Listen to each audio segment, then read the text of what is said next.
Yeah, perfect.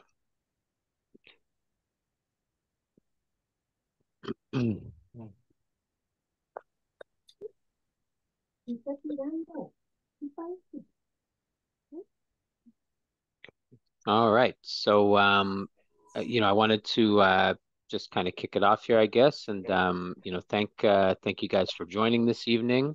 As I say, I have sort of a few people I don't see on yet that I'm expecting to kind of jump in here at some point. But in any case, we'll get started. And as I say, I'm recording, so we can always refer back. They can always refer back to kind of catch the beginning of this, whatever they miss. Um, Initially here, I'm going to want to, I'll just go through kind of a short, sort of a presentation, a kind of an overview of the product, a sort of a reorientation, I guess, for what it's worth. For most of you, as you know, you're going to be generally familiar with some of the details of the product and kind of from a scientific perspective, about generally how the product is formulated, how it works. However, in some instances, I have people who are on these training sessions or these orientations that are not necessarily the person that I dealt with, when we were getting the account set up or just kind of going through the initial business case. So, so with that being said, I'd like to kind of start first with that, sort of overview. Get into the standard protocol of use for the product using the different elements of the kind of standard protocol of the system of the BioReapeel system, and then also we can sort of touch on the business aspect of it, but I typically going to open it up to kind of question and answer period at the end in order to just kind of facilitate everybody being able to ask some questions and so forth. You can either post the questions in the chat, which you should be able to access and open up there, or we can kind of call them out as we get there. So in any case, I guess without further ado over here, I'm just going to try to get this presentation loaded up, and I'm going to share my screen so you can see it, and we're going to go from there. Let's see here. Okay. So this is actually not the screen I want. Give me 1 second. I want the other share screen. Here we go.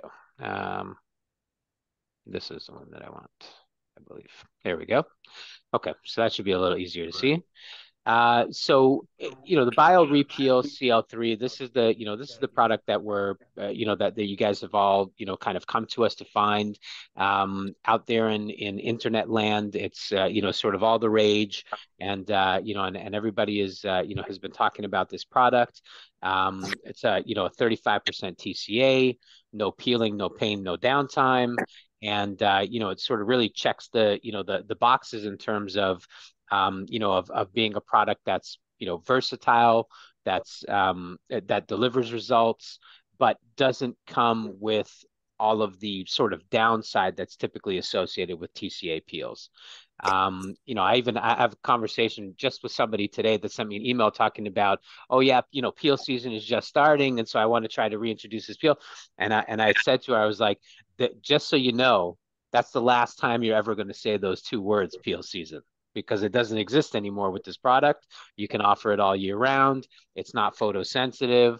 And so, again, that no peel, no pain, no downtime, all year round peel. This is, what's kind of got everybody excited, and again, what's kind of brought you to us.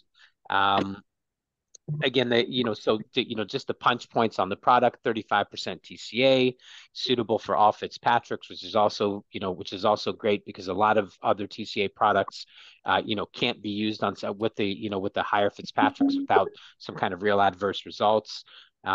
Suitable for various skin conditions, hyperpigmentation, melasma, acne, scarring, lines and wrinkles, stretch marks on the body. Really the kind of full range of different skin conditions are going to be able to be addressed using this product. It can be offered all year round, as we said. And the particular product, the blue product, is formulated for the face, neck, and décolleté. primarily. And then also, we suggest that for body treatments anywhere in and around intimate areas, you would use the blue product as well, as opposed to the gold, which is typically the kind of body formulation. But in this instance, for intimate areas, we would suggest to use the blue, the kind of lighter formulation. Uh, the peel itself, the sort of three focuses are on application, its multifunctionality, and then the fact that it's really kind of a results driven, type of a product, a results driven system. So, as far as application goes, there you can apply this product topically, okay, or you can also you can also apply the product, and why we say multifunctional is you can also apply the product together with other modalities. And so, you can be doing different types of pre-treatment protocols, and then using the BioRepeal, and then finishing with the hydrating serum and the firming cream. You can use the BioRepeal together with, either after or during microneedling, microchanneling, nanoneedle equipment, different tools like that. Let's say mechanical injury type tools that are going to help to enhance the results of the BioRepeal application. And you can expect that there's going to be an immediate result for most patients. So even after the first treatment, they're going to see some kind of visible, cleansing of the skin and tightening of the pores and firming of the skin and those types of things. Where when you're dealing with a particular concern or a particular condition, if it's a pigmentation condition or it's some acne condition or something like that, over a multi-treatment series, you're going to be experiencing further, more visible, more specific results in treating those conditions. Our suggestion is normally to be providing, again, if somebody comes in and they've got some event coming up and they just want to get freshened up and they want to, clean up the skin, that's a kind of a one-off scenario. Okay. And the product is going to work for those cases. If you're looking to go after a particular concern, we're typically going to recommend that you're going to do a series of 4. Those sessions within that series can be spaced 7 to 10 days apart.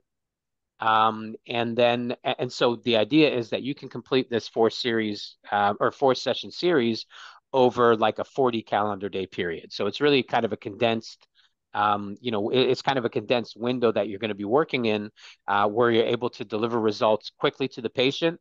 They're going to be coming in once a week type of thing. It's going to be, Monday this week, Wednesday next week, the Friday after that. So you space it out, you have them in, and you're able to drive results quite quickly.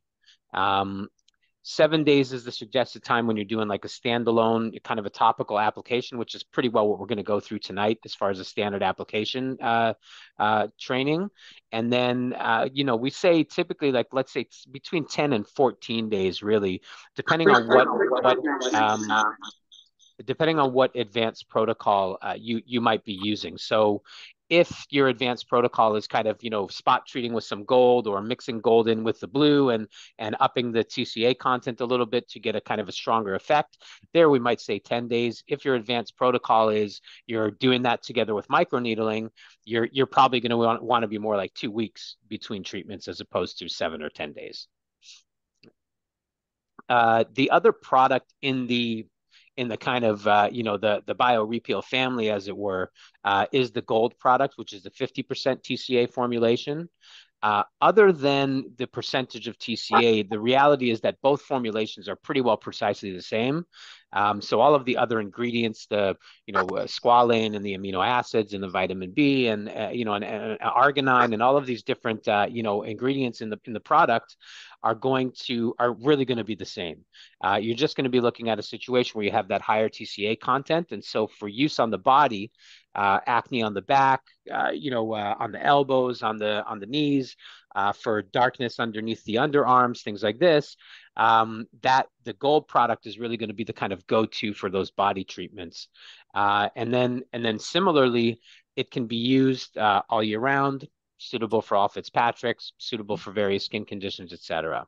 The other place where gold is used is as a spot treatment for specifically pigmentation conditions on the face, but there's other applications for acne and things like that too. But as a spot treatment, and so in those scenarios, you would kind of layer the blue on the face like normal, following the normal procedure, and then draw out some gold, little bit of gold from the vial, and put that on the particular spots that you want to go after that have that darker pigmentation, or maybe some cluster of acne or something like that on the face that you want to go after with the gold.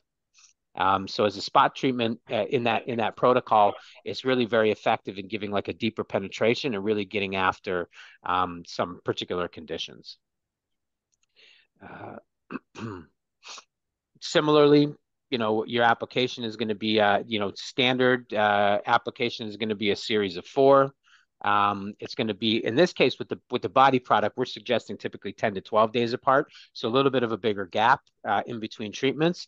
Again, because I mean, aggressive isn't really the word, but it's a slightly more aggressive, peel, and so we look at a little bit larger of a window in between the standard treatments in a series of 4. But similarly, you can use this together with other modalities. You're going to be looking for some immediate result, that you'll typically see even just after the first treatment. But then certainly that cumulative effect again over a series of 4 is going to be, obviously much more substantive and and visible. Again, just kind of touching on that same point. So a series of 4 to 6, even depending on, again, if you're trying to treat acne on the back, sometimes that can be stubborn, and so it may be maybe even 5 or 6 treatments.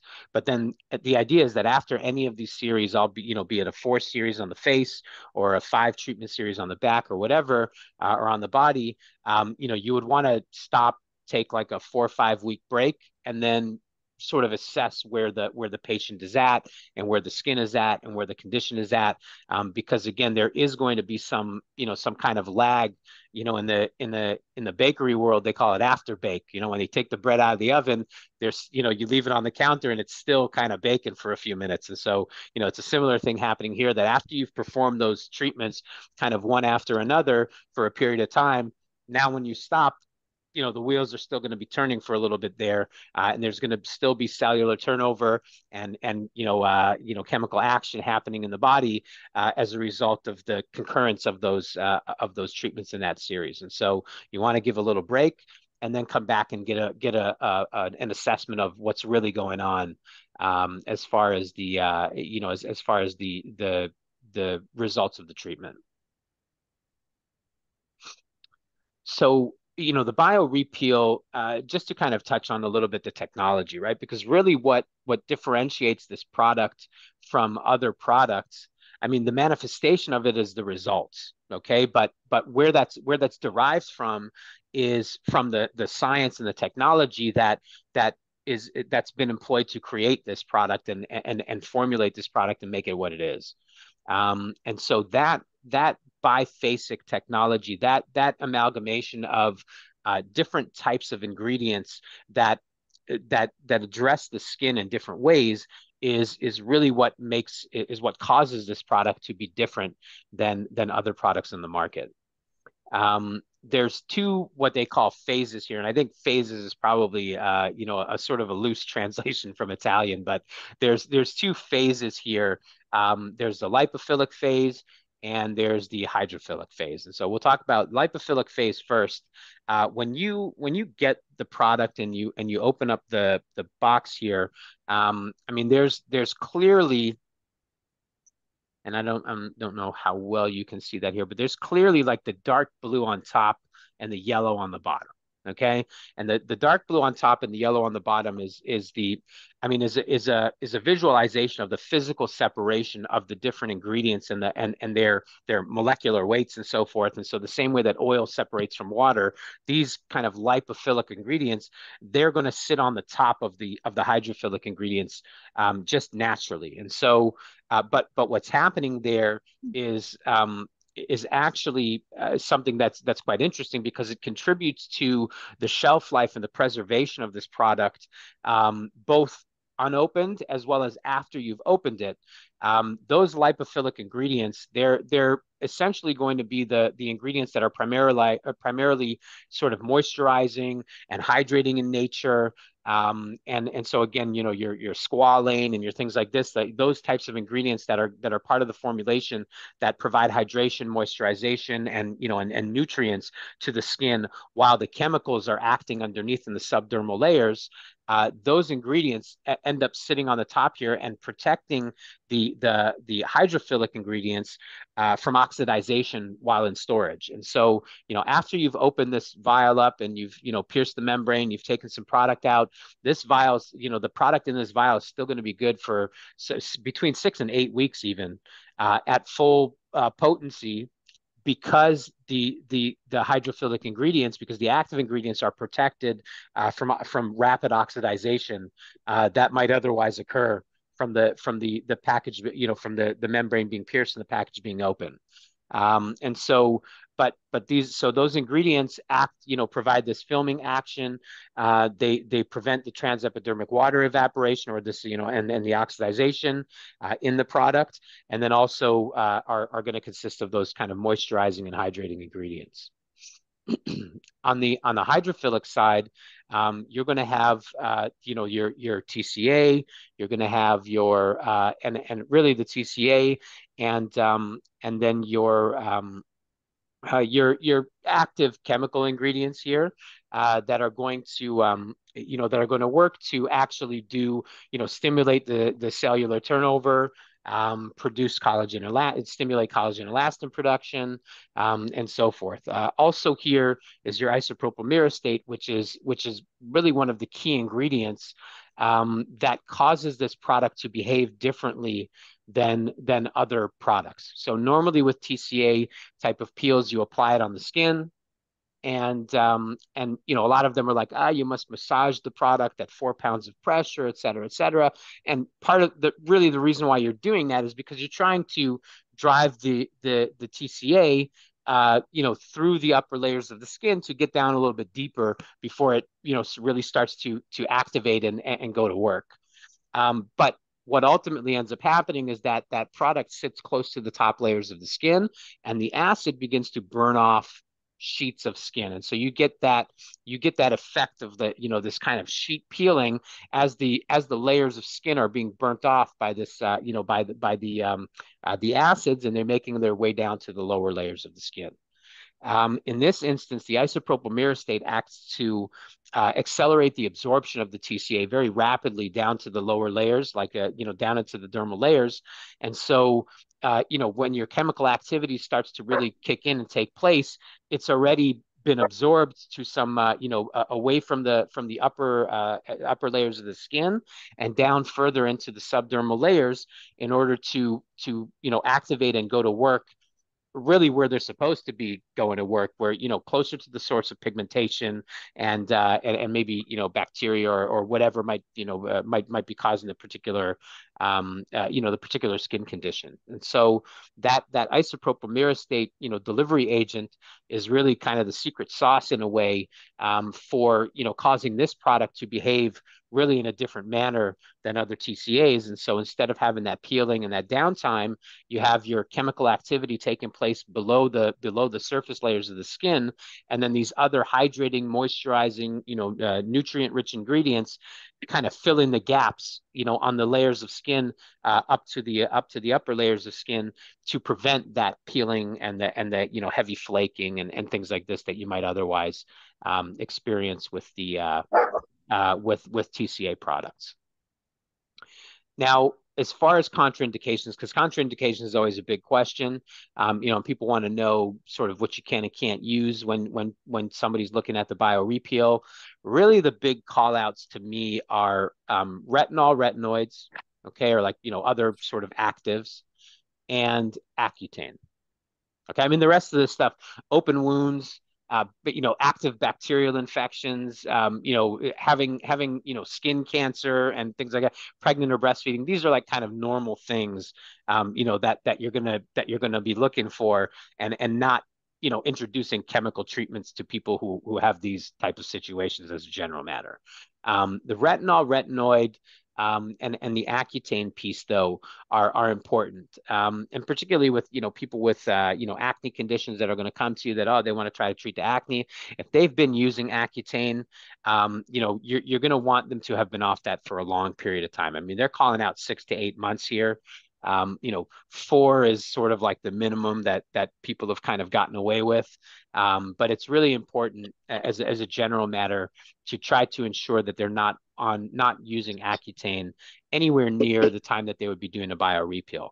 The reality of the situation, though, is that for most of our clients, we're trying to head off Accutane use with biorepeal. Okay, and so to get the biorepeal introduced to acne patients, people that are coming in with acne, the suggestion shouldn't be, you need to go see a specialist. You got to get this Accutane, but rather to try to go after it with a biorepeal first and see if that produces results. And I will say, I mean, I've seen some really, really incredible results for acne conditions using the biorepeal.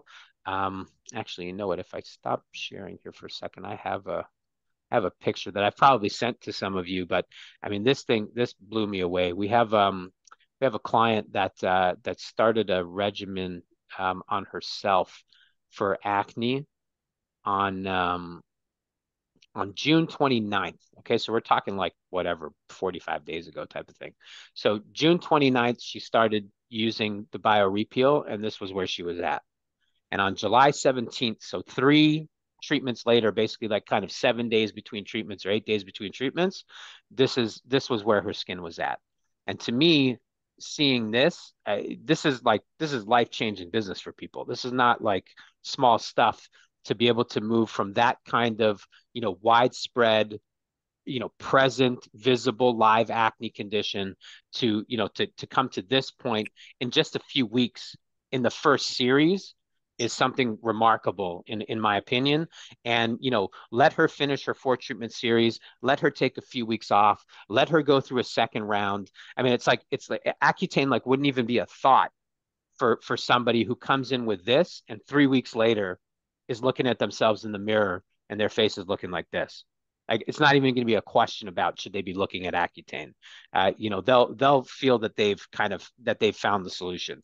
And is everybody going to have this result? No. It's going to work for some people, it's going to work for other people, whatever. But the point being that if you can come and you can provide results to people that even if it's 4 treatments or 5 treatments and then you stop and they get this types of results, this is the type of result that could take, months, months and months with other products, before they would see some kind of a result like this. And so, but the smoothing of the skin, the cleaning up of the acne, I mean, to me, it was really, really quite remarkable to see stuff like this. And, for me, it's kind of, it gets me excited, because I see that result and then it makes me want to call somebody and tell them like you need this product right now, so it gets me excited. And I think, again, similarly, that as you see results with your patients, as you try this product on yourself and you see results on yourself, it's going to get you motivated and excited to go out and sell that product and treat people and deliver them results too. um, Let me jump back to where I was. I think I was here. Okay. But again, so as far as contraindications, I mean, the list is not long. Retinol, retinoids, this type of stuff, actives, you should try to stop, about a week prior to the treatment. And particularly if you're going to do a 4 treatment series, they're not going to be using this stuff until after you're done, like a week after those treatments, 2 weeks after those treatments are finished, because they're going to be back every 7 to 10 days anyway, so they're not really going to have an opportunity to start again. So those are really kind of the 2 call outs for me. And then the rest of the stuff, again, are going to be pretty standard, as far as contraindications go. Different modalities with biorepeal, and again, this is also really one of the things that sort of sets this apart from other peels is the ability to use it together with different modalities, and to have a comfort level that if you're gonna do a dermal planing or you're gonna do a hydrofacial before something or you're gonna do some I don't know, some hyaluronic mask with an LED therapy afterwards or something, you don't have to worry, that there's going to be some, kind of a bad, interaction. You can use this product pretty comfortably with a really wide variety of different modalities, both pre and post treatment. So, the standard protocol, which again we're going to kind of go through today, is going to be to start with the Forever Kit products for preconditioning of the skin and pre-treatment. Then you're going to move on to, but then you can also look at like dermal planing, like we're saying. You can look at microdermabrasion systems, hydrofacial, microneedling before and then putting on the peel. You can actually microneedle the peel right onto the skin, using the wet product as your glide. So there's really, it's kind of, versatile in that sense. And then post-treatment, again, LED therapies, hydrating masks, even injectables. If somebody's going to do, I don't know, some fillers or some Botox or something like that, the recommendation is going to be, do your pre-treatment, do your peel, do your finishing serums, and then go to your injectables after. Okay, but you can kind of comfortably do these things post treatment and not have to worry about some kind of contraindications or some kind of issues. Um, so, kind of moving into, the flow of the application, which is going to segue into, kind of walking through how we apply the product and do the standard protocol. Effectively, you're going to want to, cleanse the skin and prep the skin. You're going to want to prepare and apply the peel product. Leave it for the prescribed time to set and activate and do its work, and then clean the product off, apply the post care, and send the client on their way. Okay, and so again, kind of unlike some other systems, there isn't something that they have to do like for the days leading up to the procedure, and there isn't something that they must do for the days following the procedure in order to, kind of enhance the results or maintain the results or something. The product is going to do the work, right? And the protocol and using these products sequentially, in the order that they're supposed to be, and applying them in the time they're supposed to be, and following that protocol is going to achieve the results that they're supposed to achieve. And that's going to happen in your chair at your studio, at your clinic, at your spa, and not require homework from the patient that they must do either pre or post treatment in order to try to enhance the work that you're doing or finish up the work that you're doing. And so these kind of 6, 7 sort of basic steps along the way are what are going to make up the kind of context of the application of the product and the procedure. Just as far as costing goes, again, I mean, obviously all of you have already sort of purchased a product, and so approximately what you've paid. The idea then is that you take your cost per treatment and then turn around and roll that over into how you price the product out to your customers and so forth. Because it's another question that we get quite frequently, is just to try to understand, where should I be in the marketplace with this? What should I be charging? And so, I know as a general matter, majority of our clients are going to be anywhere between $250 and $300 for a standalone treatment. They're going to be right around the $250 per treatment mark for a series of 4. That's always going to be market dependent. Okay. And it really depends on where you are, depends on what the competition is like, depends on what other services you're offering, what those price points are like. If you're doing a VI peel and you're charging somebody $300 for that, there's no reason why you shouldn't, in my mind, why you shouldn't charge them $300 for this either. Okay, because you're going to get results. It's a high percentage TCA. You're going to get the results you're looking for, but no peeling, no downtime. I can use it all year round. Really, you should be charging more for that. Okay, but at the very least, in my mind, like VI peel $299, bio repeal $299. You want to peel, VI peel. You don't want to peel, you don't want downtime, bio repeal. Right. And they can let the client choose, let the market decide. Right. But again, in my mind, there's no reason why a treatment like this comes in at any less than, something comparable in that sense, because actually you're delivering more value, to the customer in the way than some of these other products are going to be delivering. On the bio repeal gold side, Gold is somewhat of a different animal in the sense that it's a little bit harder to gauge how much gold product you'll need depending on the area of the body you're treating. So, like if you're doing somebody's elbows, like you're probably going to need, just 1 milliliter or something like that to kind of do both elbows, or maybe you're doing the hands or the arms or whatever. So you need sort of more or less product depending on the surface area you're covering.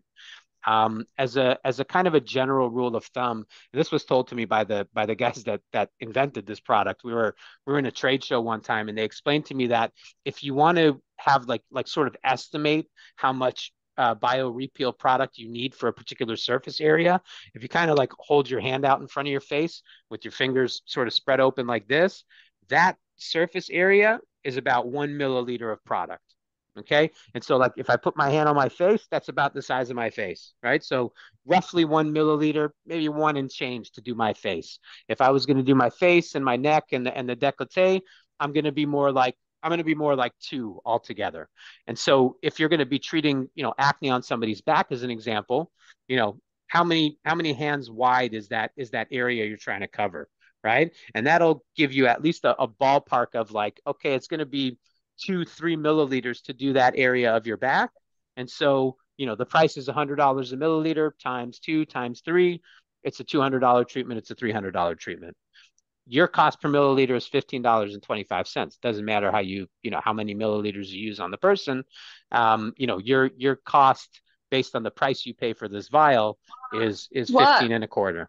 Okay. And so from there, again, it's pretty easy to gauge your profit margin if you run up a number, like $100 a milliliter or $90 a milliliter or $110 a milliliter, whatever that number is that works in your marketplace. So with that being said,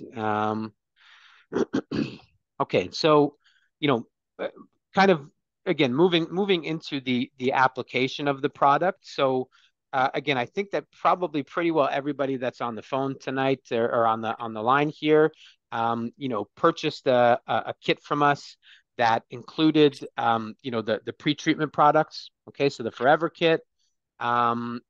Again, in some size, either the smaller version or you got the back bar size.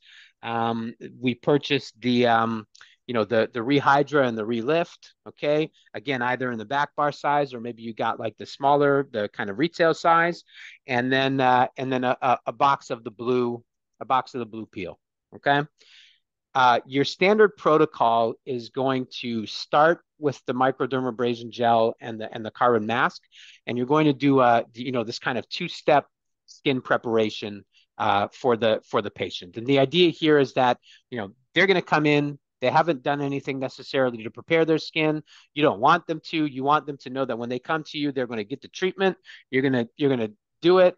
You're going to do the skin prep, you're going to do the peel, you're going to do the post, and they're going to be able to leave from there with fresh skin and nice and results. And so, first thing you're going to be doing is the microdermabrasion gel.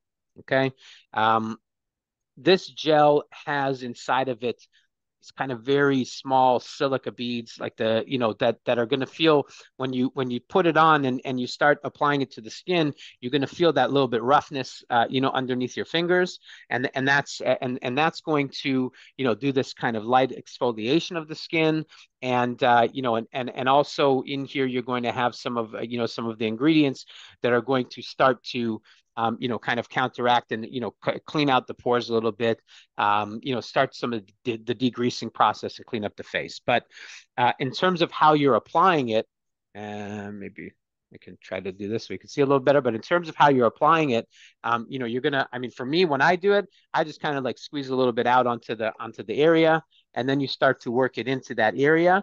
And when you're doing the initial application of the product onto the face, you're not going to be trying necessarily um, to work it into deeply or into much of a lather or anything. It's more just to kind of spread it on that area. So I put a little bit on, kind of spread it out, put a little bit into the cheeks, sort of spread it out.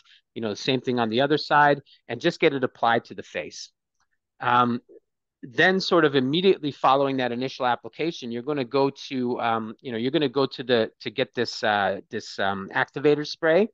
and then spray it onto, the all around to the face where you've applied the product. Now you're going to do the more vigorous, kind of massaging of the product into the skin. And when you do this now, after you've put on the activator, what you're going to notice is that the product is going to start to kind of foam up and get white and foamy on you as you're working it into the skin. And so that's what you're going to be looking for as you're massaging it in and doing that action, to understand that the product is activated and is stimulated, and that's going to be how it's starting to interact with the oils of the skin, and as you're working it in and getting the product, and cleaning up the face. Okay, and so once you've kind of done that, and you've sort of covered all of the area, you're going to be able to wash this off or wipe this off just with a wet gauze, or a wet sponge. Okay, that you're going to use to sort of to clean up the product off of the face. Um, After you've completed that step, you're going to go to your mask. And so the mask, again, for me, is kind of the same thing. You lay a little bit down, kind of spread it out to get a good sort of an even coating in that area. Lay some more down on the side to get a little more in that area. Lay some more down on the other side. Some people are doing it, sometimes you just put it on the hands and put it on. So whatever's kind of comfortable there. But the idea again is that what you want to be doing is laying it down on the face and getting a good, sort of even distribution of the product all over the face. With the mask, you're going to do it a little bit different. So you're going to put the mask on, and then you're going to wait for about 5 minutes. At the end of the 5 minutes, you're going to spray the activator spray, and then you're going to give it one more minute or so. I mean, you're going to see, but when you spray the activator, it's going to look wet. What you want to do is you want to wait for it to kind of start to dry a little bit. And once it starts to dry a little bit, so it's like, sort of a minute and a half, you're going to be able to just roll that off with your fingers. Okay. And so, and so it's going to be it should be relatively easy to kind of clean up, that you can just pull the product kind of right off, and it'll come off sort of in sheets, as you roll the product off the face. Anything that's left behind, again, I mean, you're going to kind of want to wipe up the whole face, with the wet gauze, or with some or with some sponge. But in any event, that that area that you put the mask, you're just going to clean up any excess that's around. Similarly, same story. You want to pat dry so that the skin is dry before you go to the before now you're going to go to the peel application. Now with the peel, let's see. So the peel comes from the vial, from the box, and it has, like, the vial looks like this, right? And as we see, it's separated. It's blue and it's yellow. It has this tab on the top. So a freshly opened box, you've never opened the vial yet, they're going to look like this. Okay, and so this little tab on here, you can kind of peel back with the finger. Some people use like a tweezers, okay, or something like that. But this is going to peel back, and it's going to expose this membrane underneath. Okay, so this kind of like foam membrane.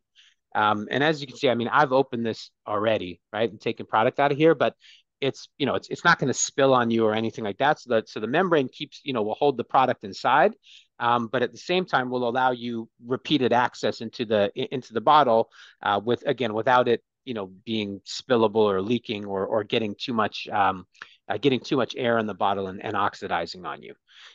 But what so what you want to do is you want to get your your syringe prepped. Okay, and so you're going to have your syringe, you're going to have your 18 gauge cannula here. Okay, so get everything prepped and ready. And what I do is I always pull the plunger out of here, okay, before we get started. And the reason why I pull the plunger out of here is because the first time I ever opened one of these bottles, I took it out of the box, shook it up real good, and then I popped the syringe in there, and the plunger like shot out across the room because of the pressure that got built up inside of the bottle from me shaking it. So I learned my lesson that you don't do that. And what you want to do is, after you gave it, like, your sort of 2-3 second shake, you want to take the plunger out of here, pop this inside and let it kind of aspirate, the air out of the bottle. And you'll hear it, usually it'll make a little hissing sound, as the air comes out. Okay. now that you've done that, you can put your plunger back, just a light shake just to make sure that it's constituted, and you'll see that blue and yellow is now this kind of green color. And it's not a homogeneous mixture in that sense, but the two of them, kind of loosely combining together, the blue and the yellow shows your eye the green. So once you see that green color, that's really what you want, and you can kind of tip it over, draw out what you need, okay, and then you're gonna use that now to start your application, okay. And so once you have the product, um, what you're going to want to do here is again, and you've probably all seen this, like in these videos, they start with the putting the drops down, okay, onto the skin. And actually, if you give me 1 second, I'm just going to get a glove on here. I've also made the mistake of handling this without gloves, and my fingers were peeling for like 2 days. Um, so in any case, and so you're going to you're going to get your product, and then again, as you've sort of seen, you want to lay down kind of a series of drops onto a particular area. Okay, so you're going to kind of look like this. Okay. And then, that area that you've laid those drops down on, that's you want to start to work the product around in that area. Okay. And you're going to continue to work the product just lightly. This is not like a 4 pounds of pressure business or whatever. This is just kind of mixing the ingredients together, working them around on the skin, getting a good, sort of even coating going on in that area. So again, the real truth is that you're probably going to want to put a fair bit down into the area. But again, kind of this syringe is helping you to control, a little bit running on the mannequin head, but it's helping you to control in that area. And then again, you're going to start to work it in. Once the product becomes kind of sticky, kind of tacky, that's when you know it's activated. And for me, when I'm putting the product down, I've kind of covered this area. I've got this, I've got a good coating here. I have the stickiness. That's when the 7-minute clock starts. Okay. And then what you're going to be doing is move from this area. Now you're going to go to the right cheek. Then you're going to do the bottom around the chin.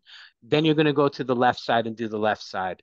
And so you kind of, work your way around the face in whatever order you want. But the point is that your clock starts here. Your 7-minute clock starts here. By the time you're going to be done, doing this area and the chin, and you're coming around here, now maybe there's 5 minutes left on the clock. Okay. And so when that time expires, you're going to start your cleanup from the same place that you started your application. Okay. And so first you're going to clean off the forehead, and this is again going to be with like a wet gauze, just a wet sponge or whatever, just with the water, no special neutralizing agent or something like that. You're just going to start to clean this up. And so you don't want it to be too wet that's going to be running on the other sides or anything, but just damp so you can wipe it off. And you'll be able to see on the gauze the kind of green stuff that's going to come off certainly through the first pass, and then maybe a second pass it'll be lighter.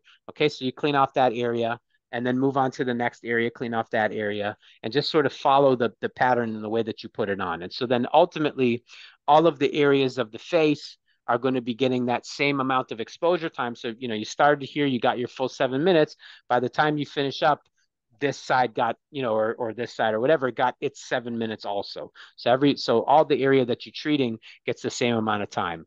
If you were doing face, neck, and décolleté, same story. You're going to start at a place, and by the time you finish applying to the décolleté, 6 minutes might have gone by, right? And now you're going to, a minute later, you're going to start with your cleanup up top and then work your way back down, in that same order that you've applied the product.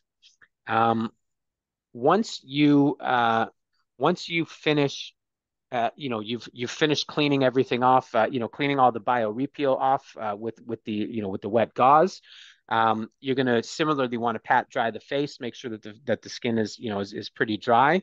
And then first we're going to want our hydrating serum. It's going to be like 1 pump of this, just like a pea size amount onto the hand. You'll be able to sort of like just work it a little bit, so that you can spread it, so that you can apply it, spread it nicely. But you'll see that just 1 pump of this is going to be sufficient to pretty well do the whole face. And so if it's face, neck, and décolleté, maybe it's like, one or two pumps, right, to kind of get everything. But but the product is very like it's substantive in that way, and it's good that the one pump will carry you, I've found anyways to be able to kind of get the whole face. And so you just want to work it in, like any cream, right? You just want to make sure it's worked in, kind of absorbed into the skin. Give it a second. Then you're going to go for your Rehydra for the firming cream, or sorry, for the Relift for the firming cream. Same story. One pump, and then spread it on the face. Um, to me, these are really important steps. Okay, in the overall picture of the, or like in the overall context of the standard protocol, of the kind of science behind the way this works. The preconditioning. The preconditioning is about cleaning up the skin, degreasing, taking off the oils, opening up the pores, cleaning out the junk that's sitting in the upper layers of the right at the skin surface, to prepare the skin and to open the skin and to open the channels and make it ready to accept the peel product in the most effective way. Then you're going to apply your peel. We understand the science of the peel. When you finish with that, applying this hydrating serum, this the moisturizer, the different kind of nutrients that are in the serum, the hydrating and ingredients. That again, the same way you cleaned out the channels and cleaned out the pores and tried to open up those those layers and those channels in the skin. Here you're going to be introducing that hydration, that moisture, those nutrients, to fill that gap between the subdermal layers where that chemical activity is taking place and the upper layers of the skin that, over the next couple of days are going to be a little bit nutrient starved as the skin is repairing underneath and kind of stealing nutrients away from them. The hydrate, or the firming cream, is going to tighten up the pores and and really sort of lock in all of that work that you're doing, or that you've done, and all of those things that you've introduced to the skin are going to get kind of locked in and shrouded by the lifting cream that's going to sit on top and trap all of that inside and close up the pores and really lock in that action. So again, to me, even looking at this mixed modality stuff and whatever, you're going to do dermal planing and you're going to do a hydrofacial. You don't need you don't need the microdermabrasion gel and a mask necessarily if you're doing that, right? But you still want to finish your process with these two products to make sure that you're really kind of locking in the action and providing that moisturizing, that hydrating layer to the skin that it's going to need for the best repair and the kind of best result after the fact, when the patient leaves from you. Um, the the reason why we have these retail versions is basically to kind of take that the next step further. And so now they're going to go home, and tomorrow the skin is going to be a little bit dry after the procedure or whatever. And then then the question is, okay, so now what are they putting on their face? Right. And if they're putting like the same, stuff, that the junk that they were using before, or they go to that cream and it's got some retinols in it or whatever, you can have some kind of a contraindication and this and that. Is this the best cream in the world? And with it, not necessarily, but that's not the point. Like, it's a good thing for them to have, because then what they're putting on their face, and there's not going to be any contraindication. But it's certainly not like not a requirement in order for the product to perform the way that it's supposed to or whatever. But definitely a good to have. Something, again, we have like these sizes of the Rehydra and the Relift. If you can send people home with those, it's great. Typically, they're either one of two scenarios are going to happen here. Either you're going to buy these, for 45, and you're going to sell them for, $70 or $80 to the customer, and they can use that at home.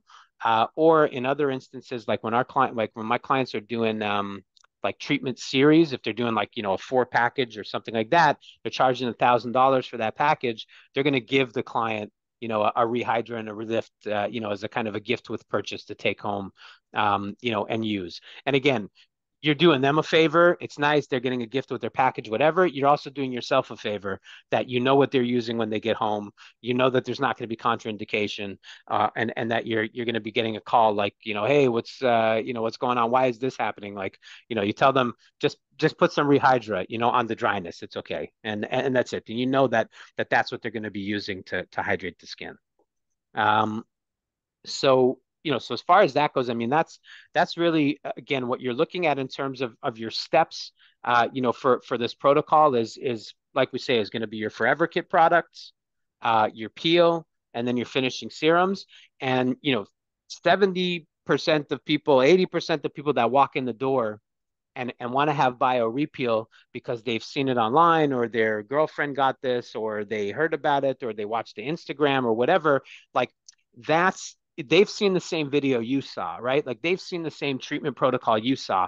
And so it's going to be, they're going to have an expectation that this is the procedure, this is the process they're going to go through, unless you're specifically selling them some other combination therapy package, in which case they're going to understand, like, yeah, you're not going to be doing this. You're going to be doing, a hydrofacial first, and then you're going to be doing the bio repeal, and then you're going to be doing some LED light treatment, or whatever the package is. So, so unless it's a specific, situation like that, the expectation of the customer is 9 times out of 10 going to be that they're going to see the pre-treatment, they're going to see the peel, and they're going to see the finishing creams to kind of finish up the process.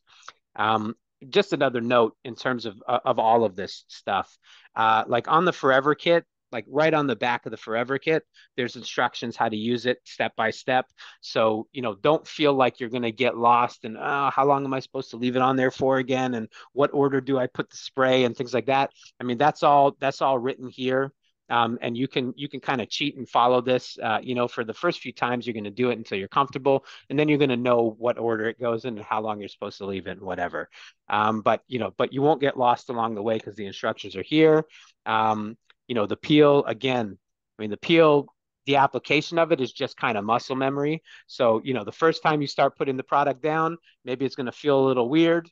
The next couple of times, then soon you're going to be like the professionals on the video where it's like, beautiful, perfectly placed little rows of dots, and it looks fantastic, and whatever. So that type of thing will just come with time and with applications and with use. And that comfort level will be there. The more you use the product, the more you see results, the more times you have people back and you're comfortable with that person, it's going to get, kind of easier and easier to talk about this and use this, and use these products. Um, with that said, I guess I'll kind of open up the floor to, any questions, any comments, any feedback, anything like that. If you want to maybe just like pop them in the chat or something, we can, I can go through, I can start to go through these, kind of one by one, um, and maybe answer some questions. Let's see.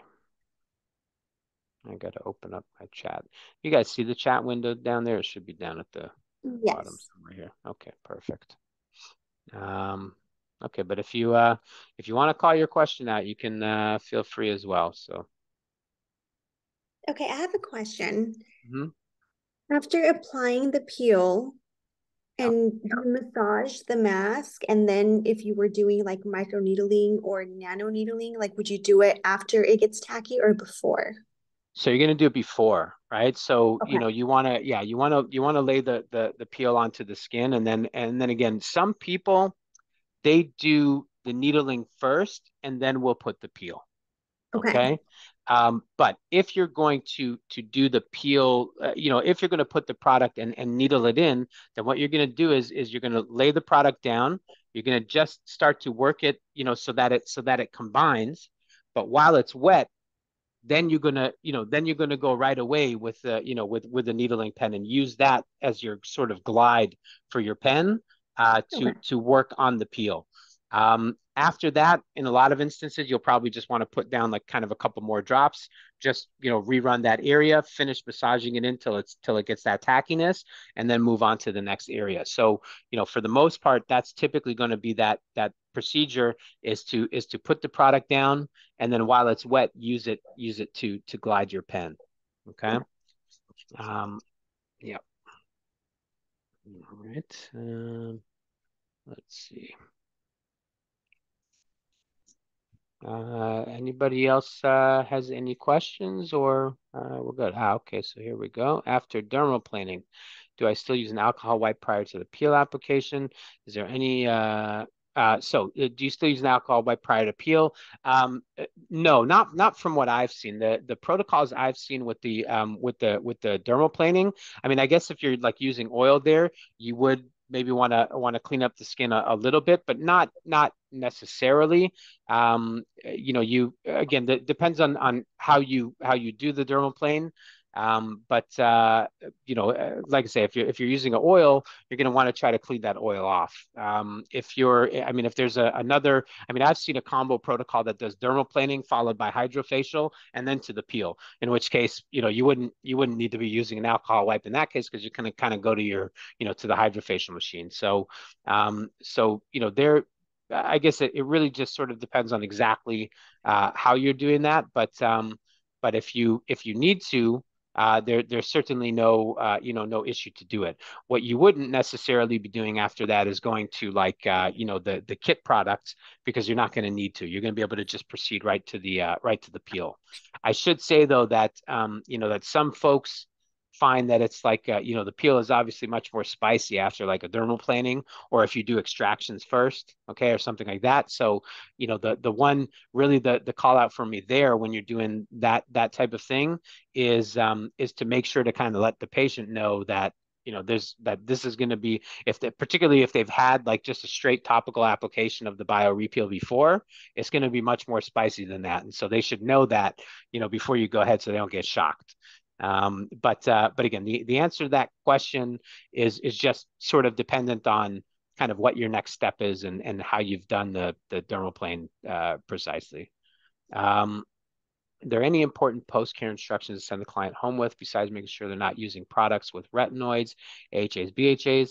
Like, do they need to avoid other things? So, like as a general matter, no. Okay, but let's say more specifically, like you know, should somebody get a bio repeal today and then go out and spend the entire day sunbathing tomorrow? Like, probably not, you know.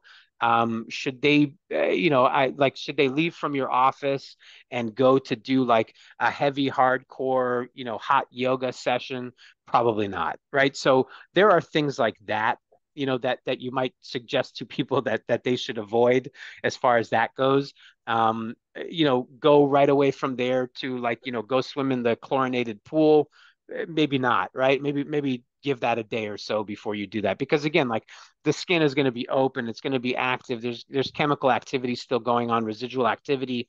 And so it's, like that those certain types of things like that are kind of, let's say, discouraged. Okay.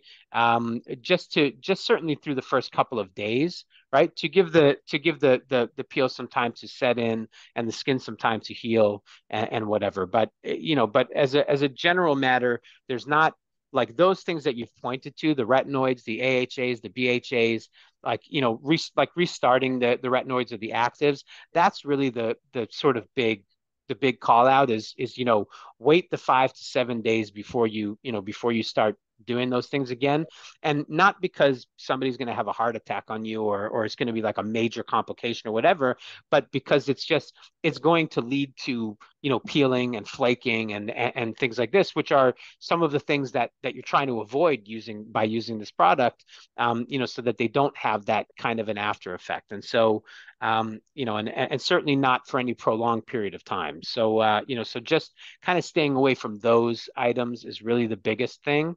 But again, just using some little bit of like kind of common sense about what they're doing as a general matter, I think is also, helpful.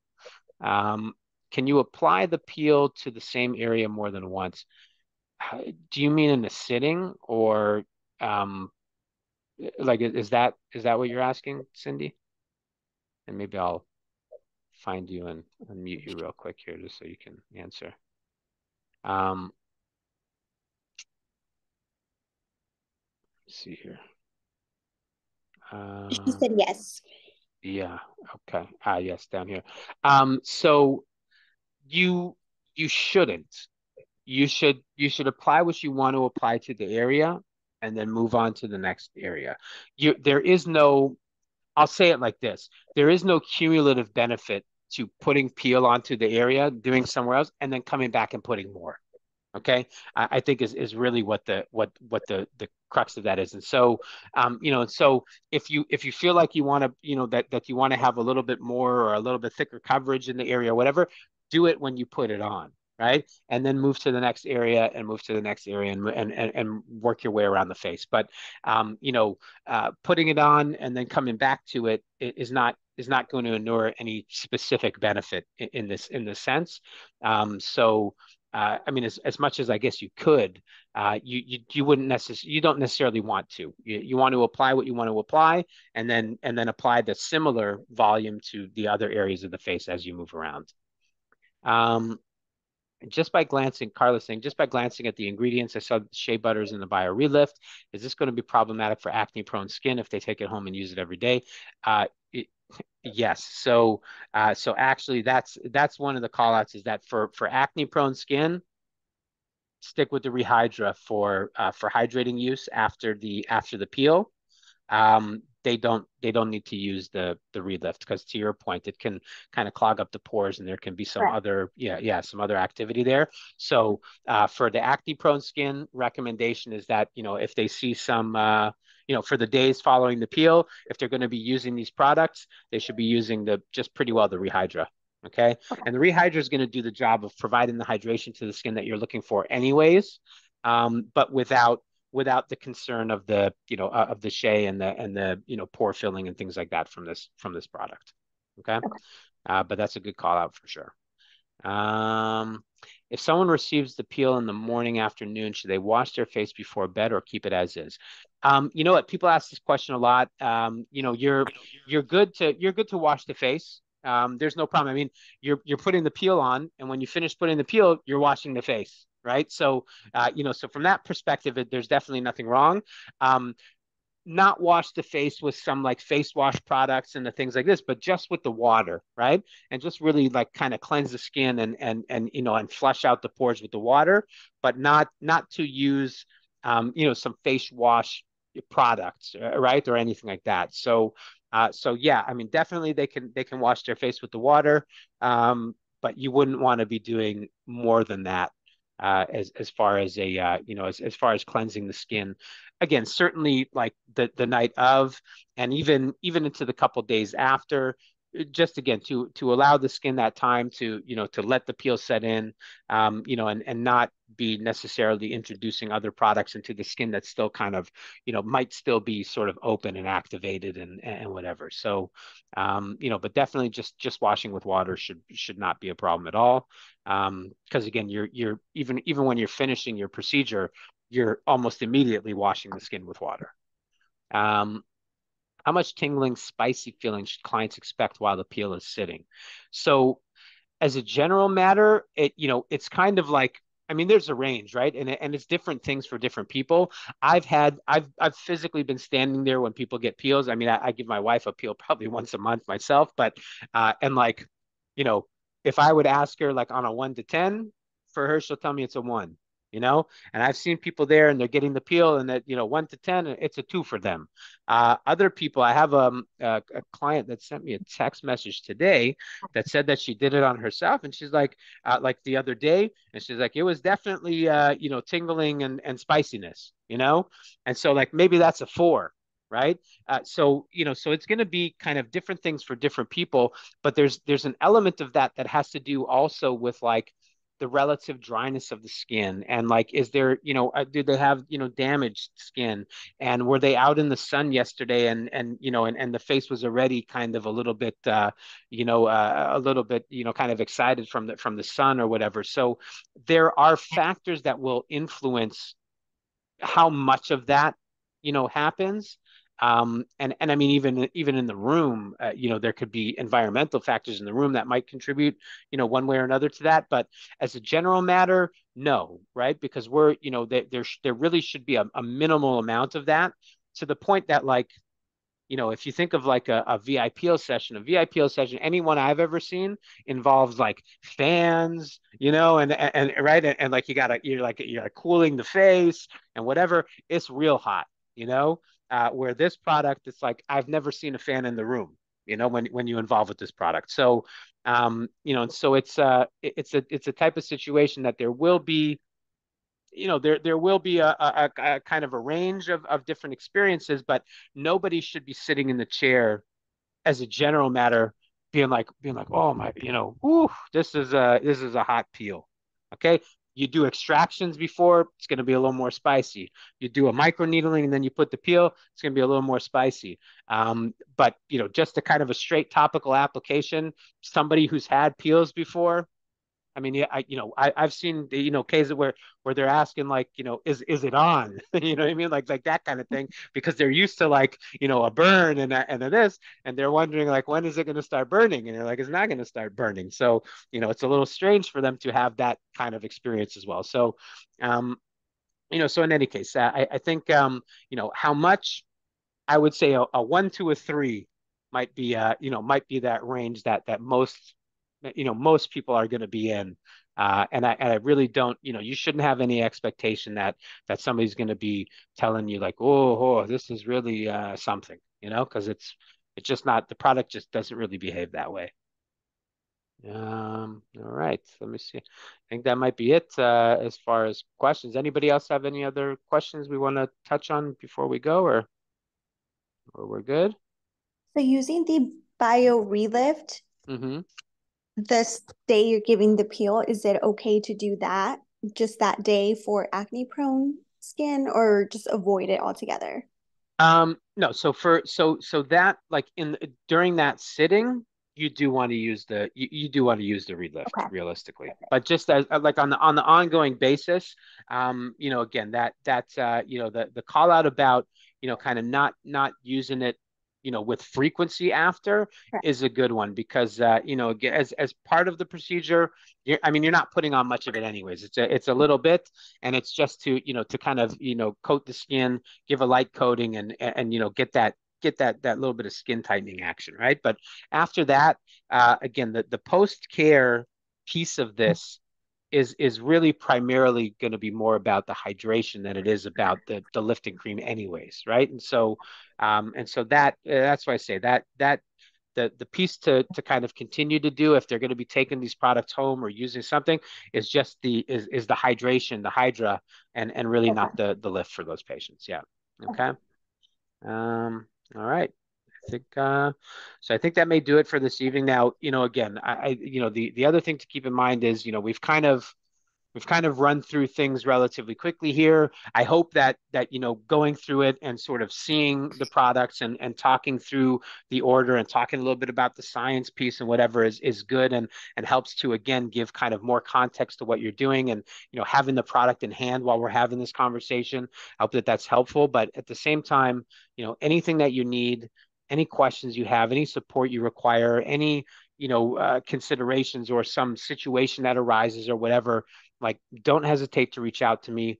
Don't hesitate to try to like go on the Facebook group and ask the question to the community of professionals that are using this product every day.